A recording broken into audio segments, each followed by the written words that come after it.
Hey guys, this is Judd Mercer. I'm a watercolor painter and I recently wrote a book. It's a novel called All That Will Burn.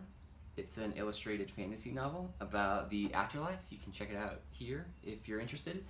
And today I thought I would give you a little tour of the studio and see where I did most of the paintings for the book. Welcome to the studio. This is our detached converted garage that we turned into an art studio. We did this about a year ago, especially for painting, and this is where I did all the studio pieces for the book. It's about 20 feet by 20 feet.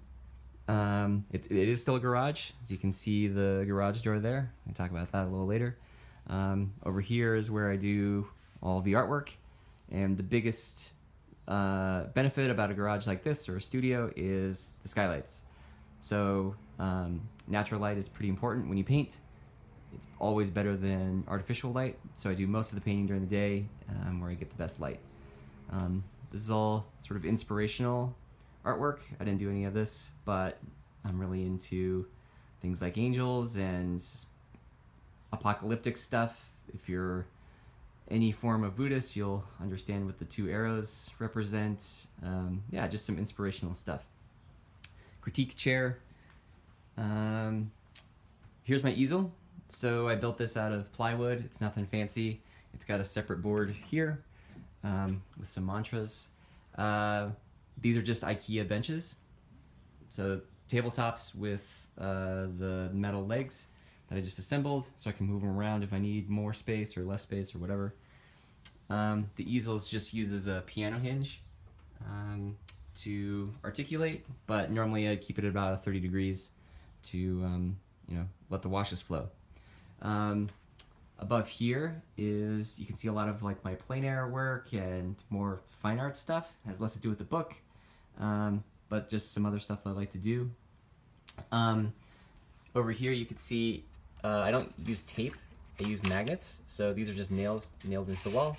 And these magnets hold it up, so it's nice and clean. Keeps me from having to use tape everywhere. It's a pretty nice way to keep the studio clean. I used a couple of different palettes. This is my main studio palette, which is kind of a mess. I never clean it. Here's the paint inside. I never clean that either.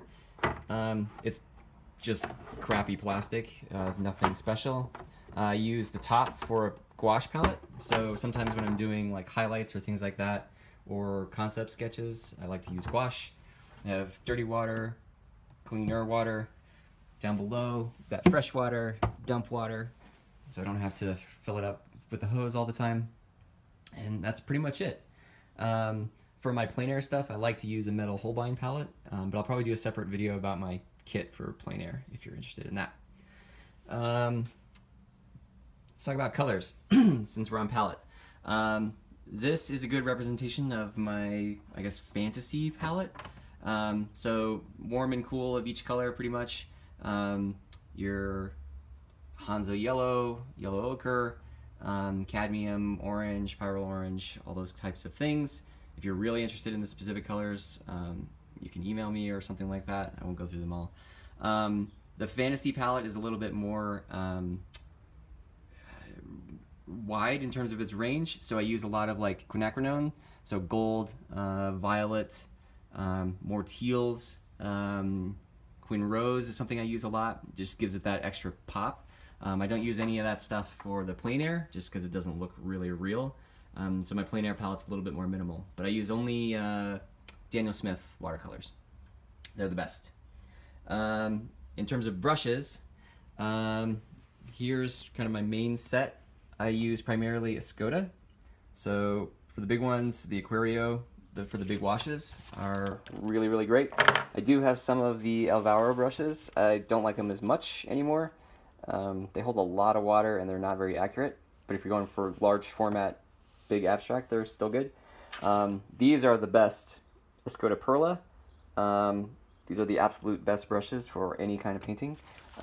So I go through them pretty quick and then buy more, but all different sizes for the detail work for the pieces. And then I've got some, you know, junky brushes up here for trees or whatever. This is the kind of pencil that I like to use. Staedtler 7mm 2B. It's pretty straightforward. In terms of paper, I like to use two different types. So I use the Arches 300, 140. This is all for the studio work for the book.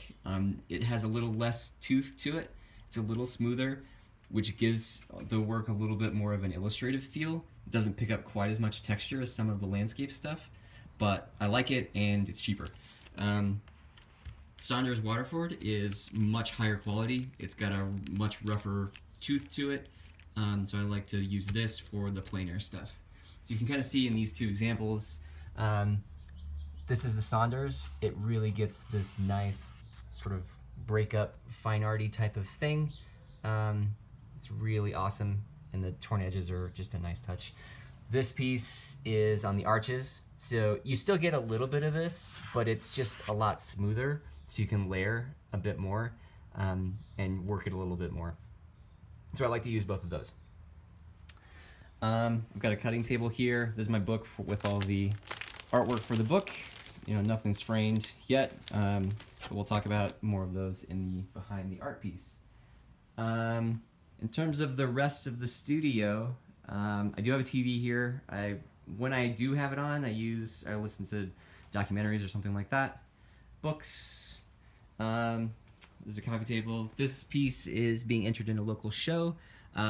If you ever have buckling watercolors, you can spray the back with water and put it under something like this for a couple of days, and it flattens out nice and straight.